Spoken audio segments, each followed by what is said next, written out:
Hello, I'm Chinese Olympic eventer Alex Hua Tian, and in this episode we're going to be talking about the Hong Kong Jockey Club's Retraining of Racehorse Programme. I'm very happy to be joined by Natasha Rose, Executive Manager of Equestrian Affairs for the Hong Kong Jockey Club, who is in charge of the Jockey Club's Retraining of Racehorse Programme.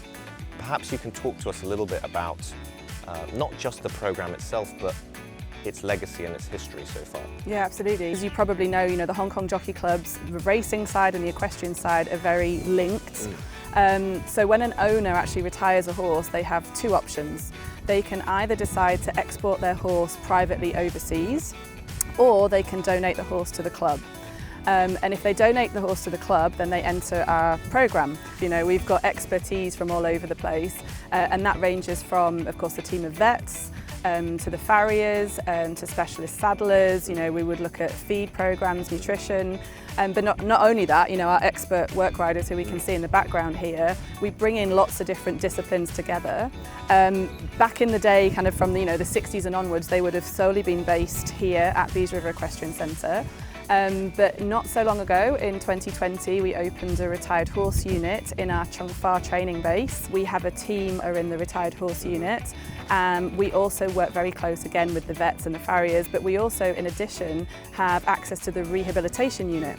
So the rehabilitation unit has got aqua treadmills, it's got cold water spas, laser ultrasound, the kind of that 5-star spa treatment that you would want for your horse. So it's a very close linked relationship with a lot of expertise, and as I mentioned earlier, designing that very unique programme to suit that individual horse to give it its best possible chance of a good second outcome. The second careers of those horses could be quite vast in Hong Kong really. It could either be riding school, it could be livery, so members of the Hong Kong Jockey Club here can take a horse on livery as their own horse. They may well go and be a lead pony. Also, they go and train our apprentice jockeys.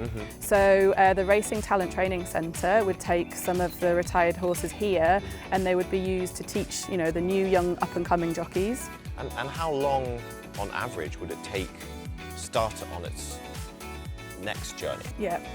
Good question. It does go on horse by horse. It's going to be a huge spectrum. Yeah, it is quite a big spectrum. Each horse would spend at least 4 weeks in Chung Fa, come down to Bees River to the retraining unit, probably start on groundwork, lunging, long lining, getting hacked out into the beautiful grounds that we are now. It could potentially go into its second career within 4 to 6 months. Then, as I mentioned, we've got partners overseas. So at the moment, we've got a big partnership with a yard in New Zealand. They have, as you would imagine, again, a lot more space, and they can take horses that perhaps need that little bit more time. And we're looking to actually expand our overseas partners right now. So it's not just New Zealand, it will be other countries as well, just so we can, of course, give more horses more second chances. So Restart is an exciting development that's basically enabling our programme to expand. So we then need some quite watertight tracking and tracing plans in place, so we can always have an eye and know where these horses are around the world. As you know, Alex, the equestrian industry in China has grown exponentially. And changed so much. It's changed so much, and there's a demand for the equestrian sport horse. It is that natural next step to develop the programme, expand more into the mainland, and the Hong Kong Jockey Club has always been closely linked with the mainland and with the strategy they've got in place. So we're very excited to see how this can develop and how it can have a mutual benefit for Hong Kong, China and the mainland.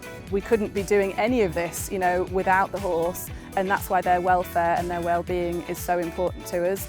So we're doing this in a very staged process to ensure it all goes to plan. Brilliant. Thank you, Natasha. Thank you.